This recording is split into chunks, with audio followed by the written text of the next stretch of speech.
couple of things that we tried to do in my particular state is when I became part of the Iowa Department of Education, I looked at registered apprenticeship and on-the-job training and wondered how we could go about offering more opportunities for veterans to participate in either one of those two programs.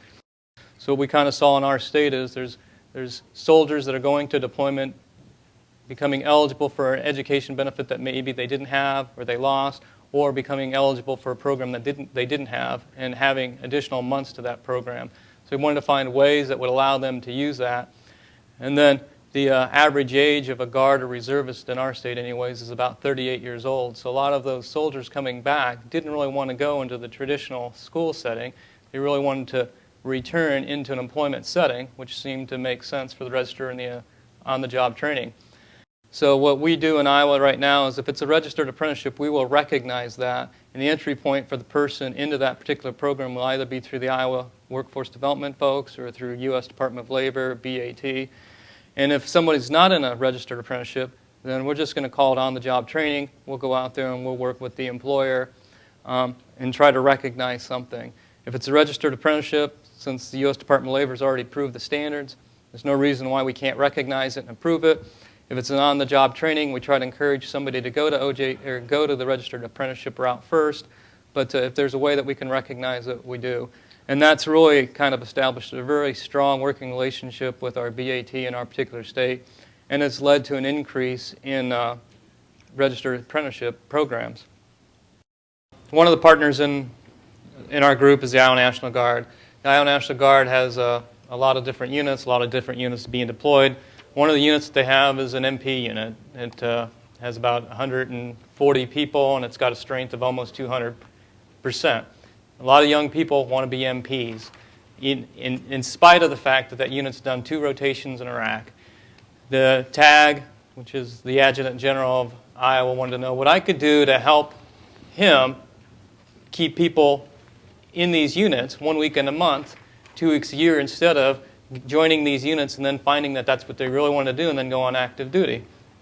So one of the things that my colleague and I did was we said, well, we can recognize on-the-job training for law enforcement officers. So just in the last year, I think we've approved 30 to 35 different local law enforcement agencies, mostly police, some sheriff, some highway patrol.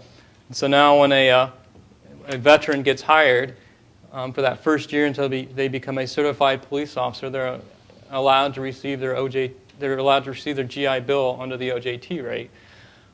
That's actually led to, I think, about 150 Guard and reservists becoming police officers in Iowa, which was a shortage, particularly in some of our smaller communities. And it seems like there's no incentive on the police department. They don't have to hire the veteran, but what they found out is that a veteran tends to have a higher level of physical fitness than the average population. The veterans tend to have an understanding of rank structure and weapons and security than the average population, and they tend to do pretty well on the entrance test to get that. I guess another example of just something that came from our partnership, about a year ago, there's a major trucking company in Iowa called TMC. They're, I guess, maybe on the equivalent to Warner Trucking or Schneider Trucking. TMC for a number of, I guess, years were trying to get an approved apprenticeship training program that would mirror what Warner had and what Schneider's has that would allow veterans to receive GI Bill benefits.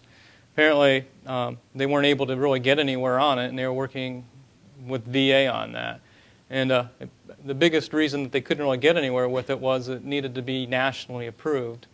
So TMC contacted me. I contacted the St. Louis Education Office, talked to a person called the Chief Education Liaison. They told me to go ahead and work with them and just approve it locally, and if it needed to be a national approval, they'd take care of it at some point. So we approved TMC as an OJT.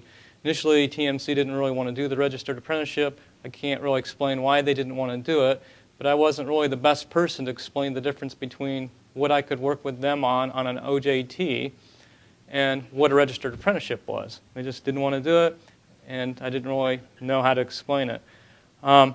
We got them approved. Veterans now that that join with TMC can draw the GI Bill benefits for their first 2 years. Had a meeting, had a collaboration for success, invited TMC to come, and Greer Sisson, who is our state director, came to that meeting.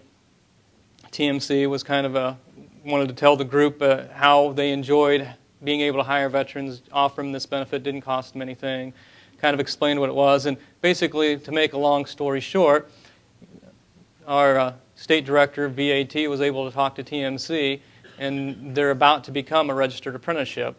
And again, I think for me personally, I think that's better for the truck driver.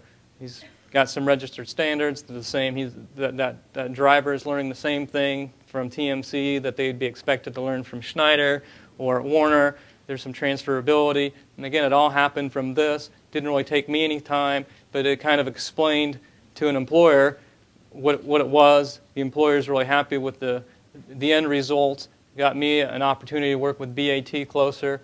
And again, I think it's just a better opportunity for all.